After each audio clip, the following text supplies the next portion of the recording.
The best way to make coins in FIFA 22 Ultimate Team is to trade. Of course, there are times where packs from other game modes such as SBCs, squad battles, division rivals, or even FUT champions can pay out big, but the most consistent way to make coins is by trading. Unfortunately, it's not always easy to trade, especially if you are a beginner. So in today's video, I'll be sharing 5 beginner trading methods that are extremely easy to go through, but can also make a good amount of coins. Before we do get into the video though, if you're looking to get some very easy coins which saves you from having to make any types of trades whatsoever, then there is no better place than Mule Factory. Head over there to get yourself some cheap and fast FIFA 22 coins, completely reliable, and if you use Fnatic 5 at checkout, you'll also get yourself a 5% discount. Link can be found in the description down below. And getting back into the video, trading really doesn't need to be that difficult. There are some very easy trading methods that you can use, but for most beginners when they first start, they'll type in FIFA 22 sniping methods within YouTube and then copy the top one that is there. And in a lot of cases, you may come across a method that can give you hundreds of thousands every single day. But for you to actually start that, you're going to need enough coins to trade with special cards such as icons, which could be over 100k plus. So here are 5 different beginner trading methods that I would recommend going into. The first one is the Brunch trading method. And with this, it is incredibly simple. All you need to do is head over to the transfer market, set the quality to be bronze, and then you just search the market. You'll then go across page by page until you find a player with a bid on. If a player has a bid on, it's a good indication that that current bid is a lot lower compared to their lowest buy now. This is where you'll add that player to your watch list, compare the player's price, and then you'll just compare the lowest buy nows for every other version of that card that has been listed. For example, if you come across a player and they have a current bid of 150 coins, once you search their price, their lowest buy now is 500 coins, well, you can place a 200 coin bid on and then list it at 450. Once you win that deal and list it at 450 and it does sell on, it means you're doubling your coins after EA tax. You're able to make just over 200 coins in profit. As you are dealing with bronze players, it's extremely rare for you to be outbidded on any of these deals unless they're at a much higher price because they're desirable for SBCs. But it is rare for this to happen. 9 out of 10 deals that you'll go through, you will be able to win. And the amount of profit that you're able to make per card will vary massively, but you will be able to get a lot of trades and you will be able to do it fairly quickly. This is a great method to be using if you have around 400 coins all the way up to around 10k. Once you get beyond 10k, this is where you're better off using some other types of trading methods. Just because it's going to take a lot of time for you to use all 10,000 coins to get bronze players which you can list on the transfer market. But if you are between that 400 to 10,000 coin range, then this is a great method to use which will really help you get your coins up, and it can be done very quickly. Once you're done with this trade method, this is where you move on to the next one, and this is doing the exact same thing but with silver players. You'll go over to the transfer market, set the quality to be silver, and then you'll go across the transfer market until you find a player with a bid on. You add them to your watch list, you then compare that player's price, and you do the exact same thing again. If the lowest buy now is a lot higher compared to the current bid, you'll place a bid and then relist it back onto the transfer market, and you should be able to sell that relatively quickly. The reason that you want to upgrade this to silver players is because silver players are slightly more expensive. And that may put off quite a few people, but it does also mean that you're able to make more coins per trade. It's rare for you to have a bronze player that goes for more than 1,500 coins, but with silver players,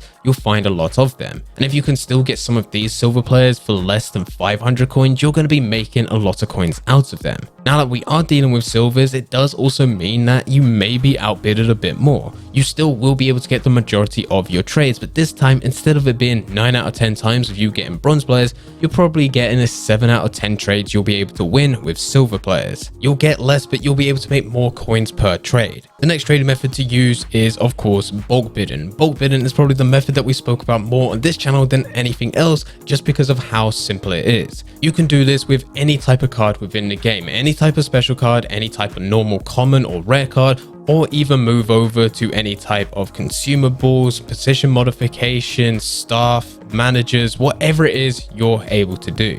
You just need to do some research right at the beginning. You start off by looking at whatever type of card you're wanting to look at, and you're going to find the lowest buy now. You'll then take a couple hundred coins away and set that as your maximum bid price. Now it's just about going through the market and bidding on every single version of that card at that maximum price. You're able to stack a max of 50 within your watch list. You can't go 51 because it tells you that your watch list is full. Now it's just about waiting for the items that you've bidded on for them to expire. Once they do expire, if you're able to win anywhere between 30 to 40, then you've made a good choice in your card that you've selected.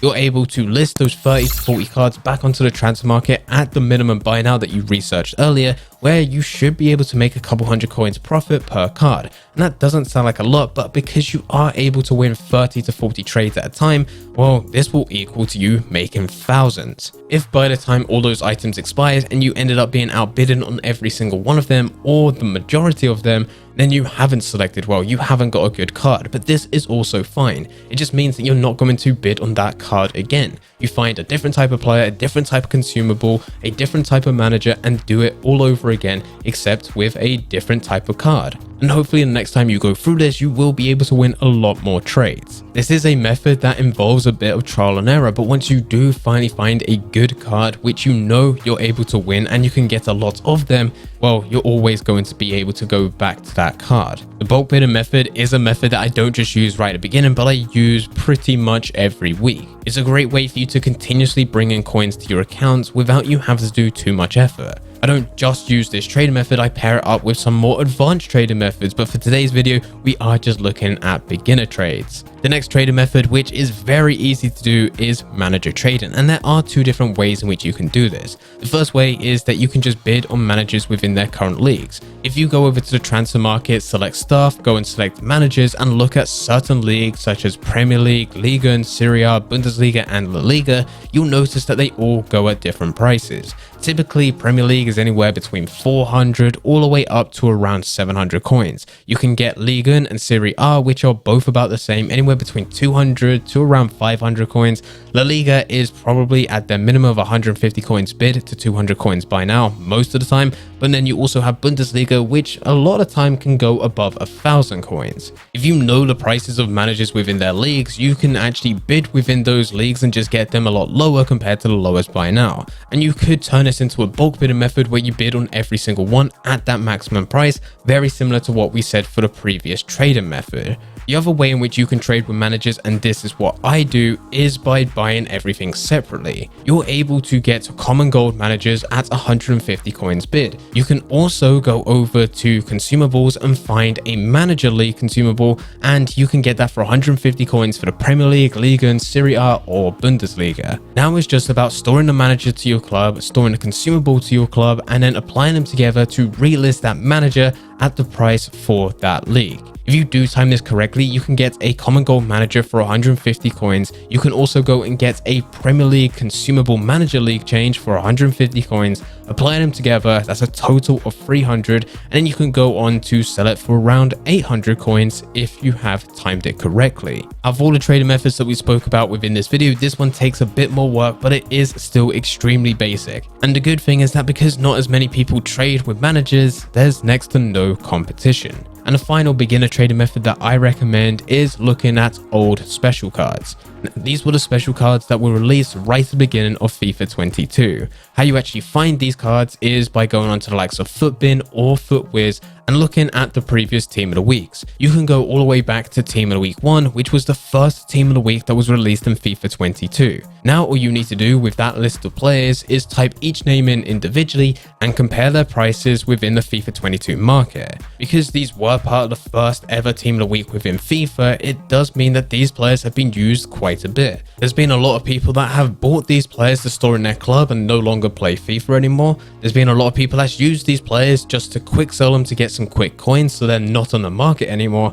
And then there's also been people that's bought some of these Team of the Week players to then use for SBCs. They're also not on the market anymore. This makes some of these old Team of the Week players extremely rare and very easy for you to compare. If you compare that player's price and there's one listed at 15,000 coins, but the next cheapest is listed at 20,000 coins, you can buy the one at 15,000, listed at 19,000, so you're still the cheapest on the market, but once you do sell it, you're able to make a few thousand coins in profit. All you're doing with this trading method is copying names from the likes of FootWiz or FootBin and just typing it into FIFA and comparing the price. The rest all comes down to your judgment of whether or not it's worth buying a player to relist slightly higher so that they can sell on, or whether or not it's just not worth it. The choice is entirely up to you, but in most cases it is worth going for and you can make a very good amount out of it. Anyway guys, here are 5 different trading methods that I recommend looking into if you're a beginner within FIFA 22 and looking to start trading. If you have any questions about anything, then please feel free to leave them in the comment section down below. Anyway guys, I hope you guys did enjoy. If you did enjoy, don't forget to leave a like and subscribe. But for now, I'm going to see ya.